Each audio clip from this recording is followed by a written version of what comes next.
Bienvenidos a la ceremonia de conmemoración del 100º aniversario del académico, profesor, doctor Roberto Caldeiro Barcia. Nacido en 1921, se convirtió en uno de los científicos más importantes de Uruguay. Investigó la actividad contráctil del útero y sus efectos sobre el feto durante el trabajo de parto. Lideró un equipo que sirvió de base para el desarrollo de políticas de salud materno-infantil, entre las que surge el concepto de parto humanizado. Su nombre, desde los comienzos, estuvo asociado al desarrollo de la investigación y de la ciencia en nuestro país. Esto le valió un reconocimiento internacional que lo llevó a ser candidato del Premio Nobel en 3 oportunidades. Vamos a comenzar esta ceremonia saludando a las autoridades que integran la mesa, al señor Ministro de Educación y Cultura, Pablo da Silveira, a la Presidenta de la Academia Nacional de Medicina, Graciela Lago, y a los representantes de la Academia Nacional de Ciencias del Uruguay, a su presidente Rafael Radi y a Enrique Cabaña.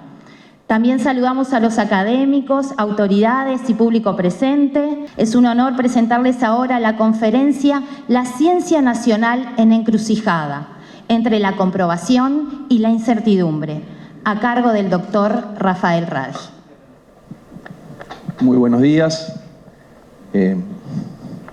Saludo a la vicepresidenta de la República, escribana Beatriz Argimón, al ministro de Educación y Cultura, doctor Pablo da Silveira, a mis copanelistas, la presidenta de la Academia Nacional de Medicina, querida doctora Graciela Lago, gracias, profesor académico Enrique Cabaña, representando a la Academia Nacional de Medicina, académicos de las Academias Nacionales de Medicina y de Ciencias, autoridades científicas, universitarias y nacionales, familia y amigos del profesor Roberto Caldeiro Barcia, autoridades de PDCIVA también y Universidad de la República, amigos de la prensa, señoras y señores.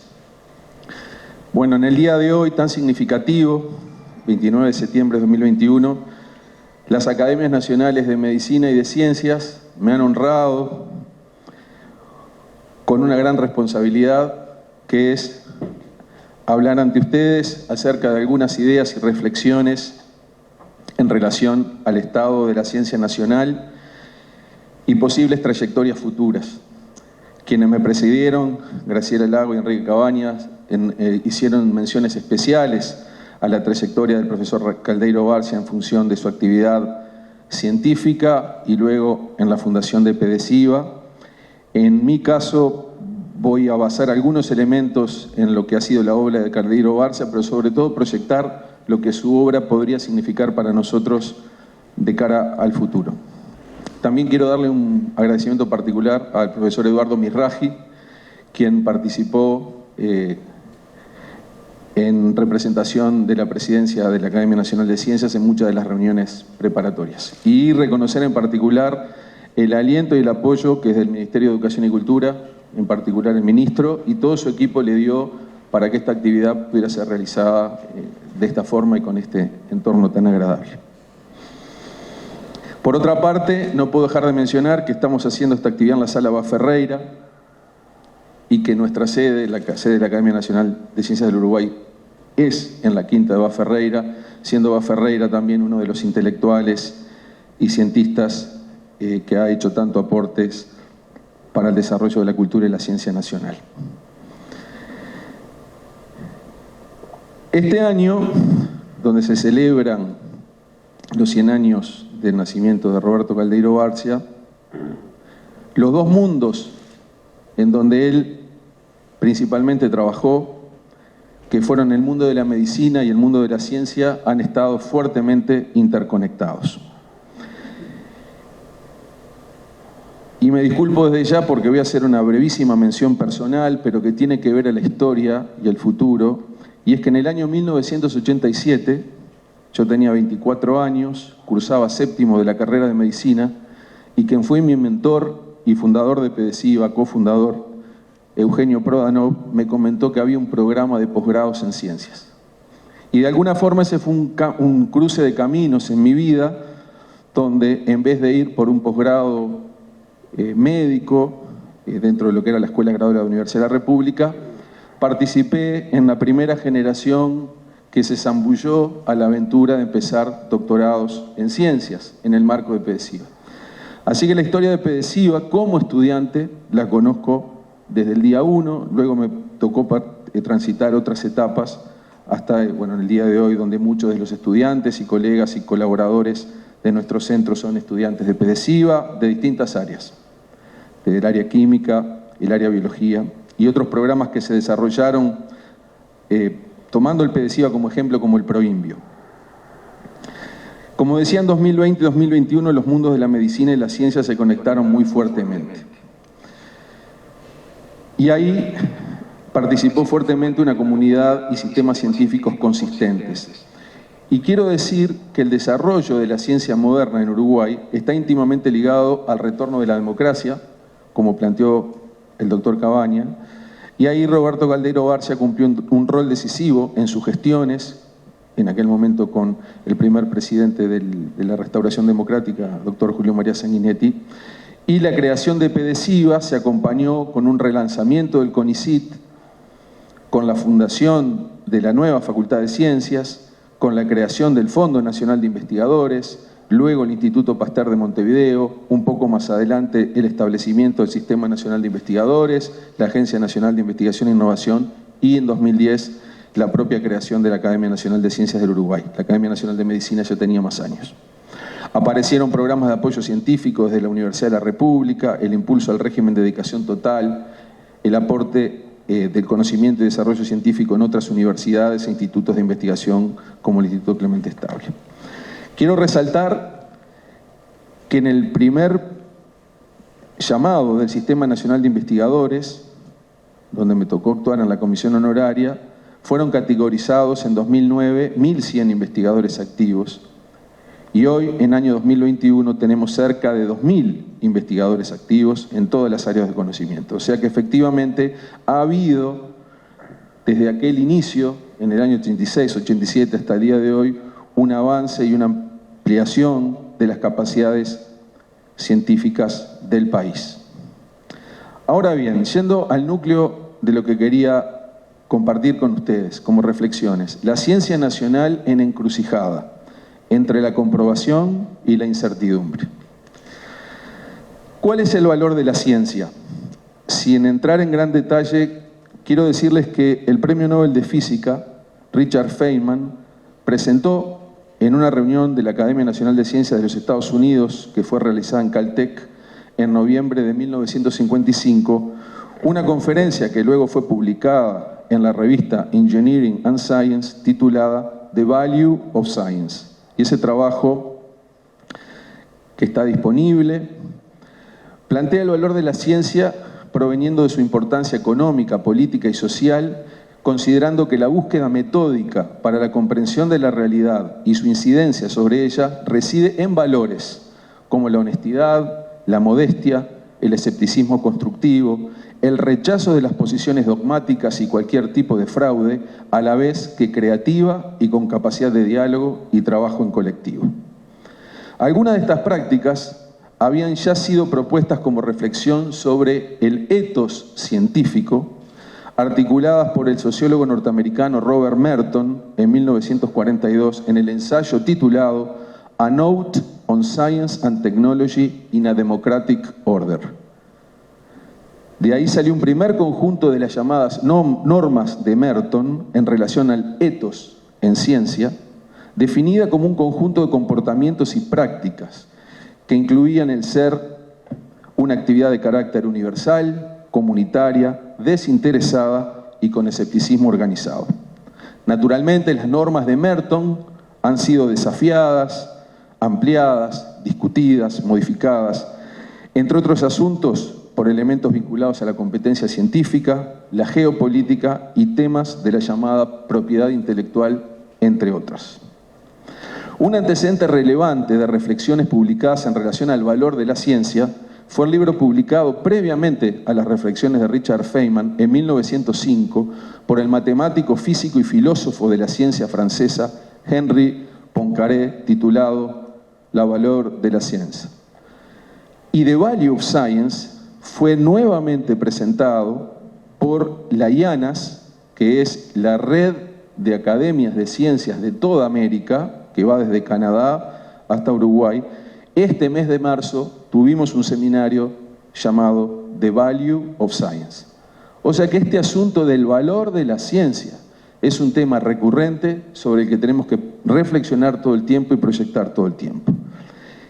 Sobre el ethos de la ciencia uruguaya, un tema que entiendo hemos discutido poco.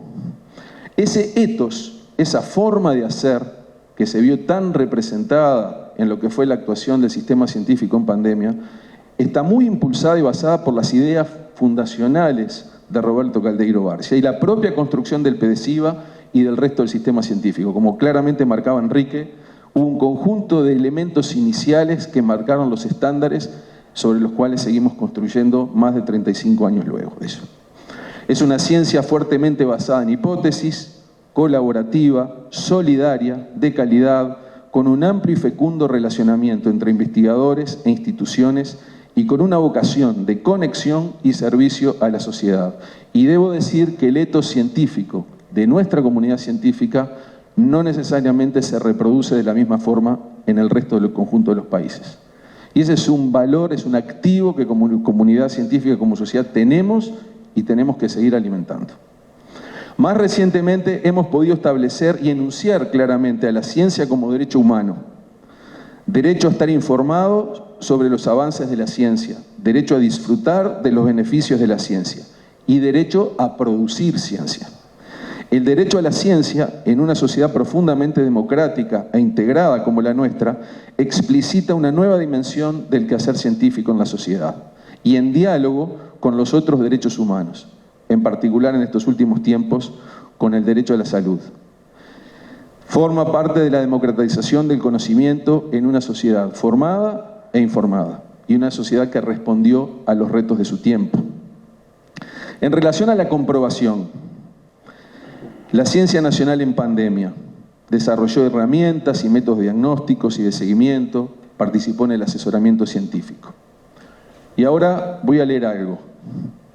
La pandemia demostró la importancia que tiene para los gobiernos contar con un asesoramiento científico creíble. Estas palabras no pertenecen a ninguno de nosotros.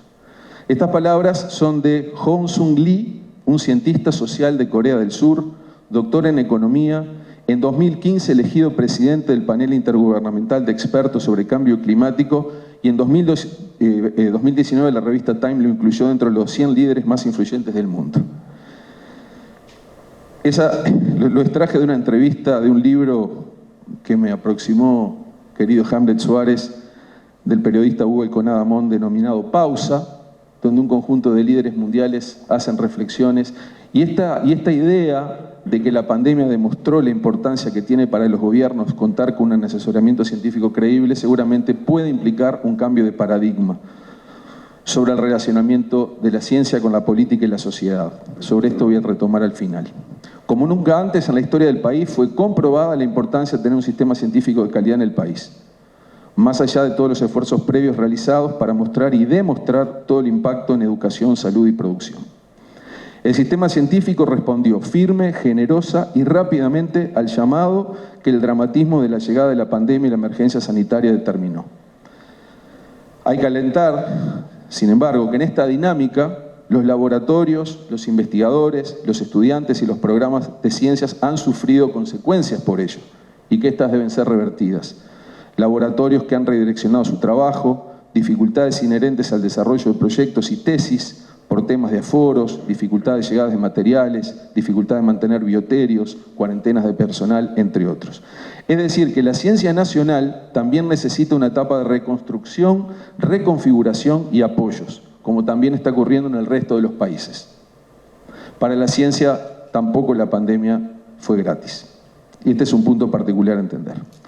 Sobre la incertidumbre, tomo un elemento que, como disparador, la matrícula de alumnos en la Facultad de Ciencias este año incrementó en un 45%, además del interés por la ciencia en muchas facultades. La idea de alentar vocaciones científicas que fueron reforzadas por el aumento de la visibilidad del accionar científico. Esto implica que en 4 a 5 años, 2024 o 2025, tendremos un conjunto de nuevos licenciados e investigadores y ahí, ¿qué oportunidades les dará el país en tan solo 4 o 5 años? Por otra parte, y contrastando con estos datos tan alentadores del aumento de la matrícula en actividad científica, los ingresos de estudiantes de posgrado al PDCIVA, ayer estuvimos repasando estos datos con el director de PDCIVA, David González, han descendido de un promedio de 200 por año a unos 150 en los últimos 2 años. A su vez, en el momento actual la cantidad de investigadores y estudiantes está en una relación cercana 1 a 1 en el programa PDCIVA. Un investigador por cada un estudiante, lo que obviamente compromete el desarrollo de equipos de investigación sólidos y sustentables. Esperemos que los nuevos estudiantes que culminen sus tesis en algunos años puedan ser retenidos en el Uruguay y ayudar a que estos grupos tan pequeños de investigación puedan crecer. Por otro lado, el Uruguay está transitando una expansión en la matrícula de educación terciaria y superior y en conexión con el sistema científico. Hay un aumento de ingreso a las universidades. El rector de la Universidad de la República me pasó los datos más recientes. En el año 2021 ingresaron a la Universidad de la República 21.800 estudiantes. Es un 17% de aumento respecto al 2020. Muy impactante. La tasa bruta de matriculación entre jóvenes de 18 a 24 años es del 45%, mientras que en los países desarrollados está en el entorno del 75%. Entonces, una pregunta es si vamos hacia una universalización de la educación terciaria y superior en los próximos años, en la sociedad del conocimiento y también en la economía del conocimiento. Ahora, en Uruguay hoy somos muchos o pocos científicos. Es incontrastable la escasa inserción de la ciencia en el mundo del trabajo. Y voy a dar unos datos del Banco Mundial. Si uno mira por millón de habitantes, el que está más arriba es Corea del Sur, tiene casi 8.000 investigadores por millón de habitantes. Suecia viene segundo, 7.500 investigadores por millón de habitantes. Uruguay tiene 696 investigadores por millón de habitantes, o sea, más de 10 veces menos. Argentina y Brasil está un poco mejor que nosotros, y China, y nombro en particular China, por obvias razones, tiene más del doble, o casi el doble, 1.300 investigadores por millón de habitantes. Planteo esto porque el tema de las asimetrías también hay que considerarlas en clave de ciencia y tecnología. O sea que los países desarrollados tienen 10 veces más investigadores que Uruguay per cápita, y si ahora en vez de calcular el número de investigadores por población, lo calcula cada 1.000 empleos activos, los números se repiten. En Corea del Sur hay 16 investigadores por cada 1.000 empleos activos. En Uruguay da alrededor de 1,3 investigadores por cada 1.000 empleos activos. Entonces, si estamos en un orden de magnitud por debajo, tenemos 2.000 investigadores activos, de acuerdo al Sistema Nacional de Investigadores, ¿deberíamos tener 20.000 investigadores activos? Obviamente esto depende del modelo de desarrollo, si no estaremos preparando investigadores para la emigración.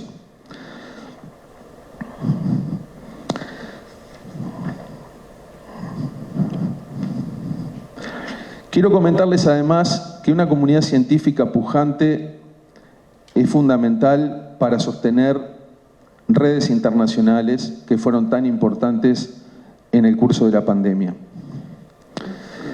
Y les voy a mencionar otro asunto que me llamó mucho la atención.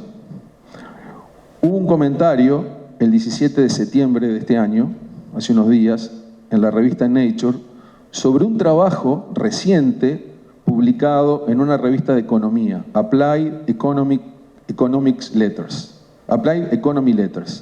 sobre un análisis de 25.000 trabajos publicados en economía del desarrollo en las 20 revistas más importantes desde el 90 al 2019, y de esos 25.000 trabajos habían 15.000 que hablaban de economía del desarrollo en el hemisferio sur. Pero paradójicamente, el 62% de esos trabajos no tenían ningún autor del hemisferio sur.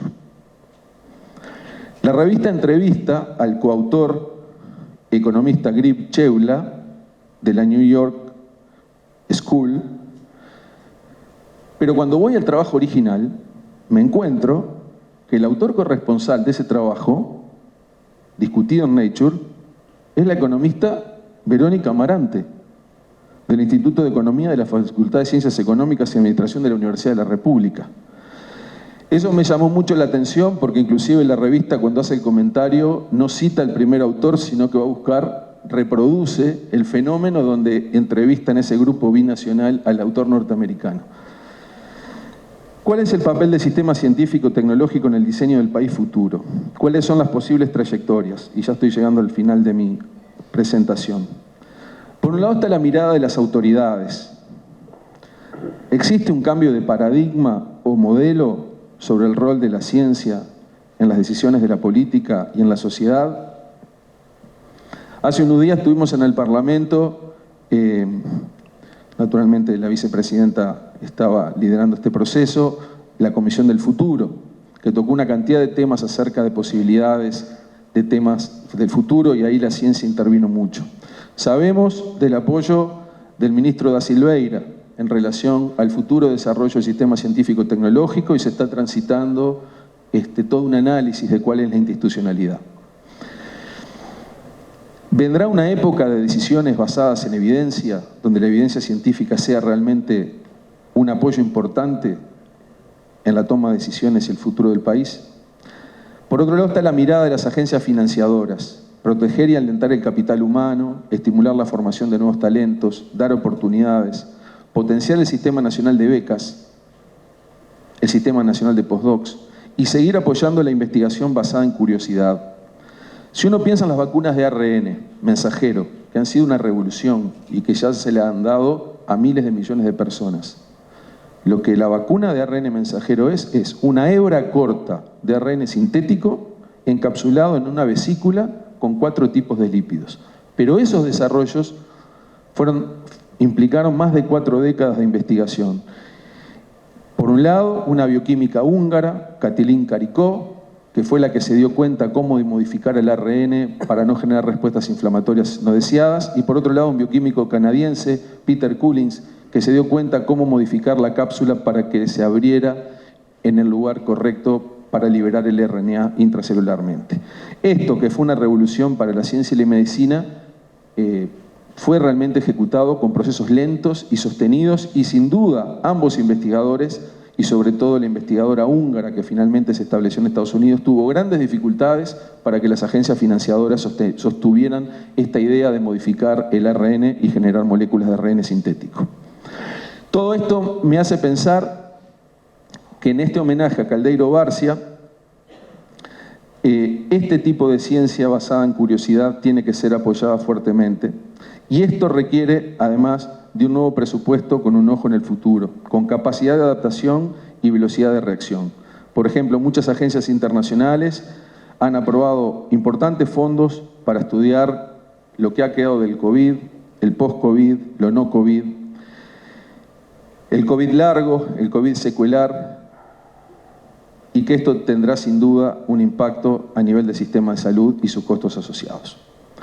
La mirada de los científicos, que tendrán que ir retomando gradualmente sus agendas de investigación, estar expectantes sobre posibilidad de nuevos proyectos y eventuales prioridades, un ecosistema científico y su conexión con el resto de las actividades del país y el mundo productivo, pero sin perder los estándares de calidad y el quehacer principal del científico de raza, que es el desarrollo de proyectos basados en hipótesis y la ciencia alentada por la curiosidad. Y la mirada de la sociedad, que por la vía de los hechos la ciencia logró visibilidad y validación. Se habla a nivel mundial del año o del bienio de la ciencia. La sociedad cree en la ciencia y sus científicos tanto por sus relatos anecdóticos como por encuestas de opinión que se han hecho a lo largo y ancho de todo el mundo. También sé que necesita que desde el discurso público y las acciones del Estado alienten, expliciten, dignifiquen y valoricen la actividad científica y su importancia para el desarrollo social, económico, cultural y sanitario del país. la articulación sociedad, ciencia y política está en un excelente momento para dar un salto que marque un hito histórico del desarrollo de la ciencia nacional. Por lo tanto, institucionalidad, legislación y presupuestos públicos y privados acorde con las apuestas estratégicas de la inserción de la ciencia y la tecnología. Es notorio que disponer de un 0,4% del PBI, actividades de investigación y desarrollo, es una limitación enorme para el desarrollo sustentable e innovador tanto del sector público como privado, cuando estos valores están en el entorno de 5 a 10 veces más, con PBIs además mucho más altos, en países centrales y que tienen inversiones acumuladas y extendidas en el tiempo. Y esto es algo que debe revertirse porque si no, ninguna nueva institucionalidad, por más apropiada que sea, podrá lograr milagros en el conjunto de acciones necesarias para desarrollar un sistema robusto y trascendente. Considerando los firmes cimientos sobre los que se apoya la ciencia nacional y sobre los cuales tanto aportó para su firmeza el profesor Caldeiro Barcia, el nivel y trayectoria de la coevolución entre ciencia y sociedad dependerán en gran parte de señales que desde el sistema político puedan ser dadas. Estas señales podrán apoyarse en la visible comprobación y validación social sobre el rol de la ciencia y generarán mayores certidumbres al desarrollo de un sistema científico nacional para que éste, ahora sí, pueda abordar las incertidumbres disciplinares, interdisciplinares y transdisciplinares que nos desafiarán en forma continua en los próximos años y décadas. Para terminar, creo firmemente que a más de 35 años del esfuerzo fundacional de la ciencia nacional moderna, liderado por el profesor Caldeiro Barcia, y en función de la ventana de oportunidad que tenemos presente, el mejor homenaje a su memoria, parafraseando a la doctora Graciela Lagos, será proyectar una nueva y potente etapa del desarrollo del sistema científico nacional. Muchas gracias, buenos días.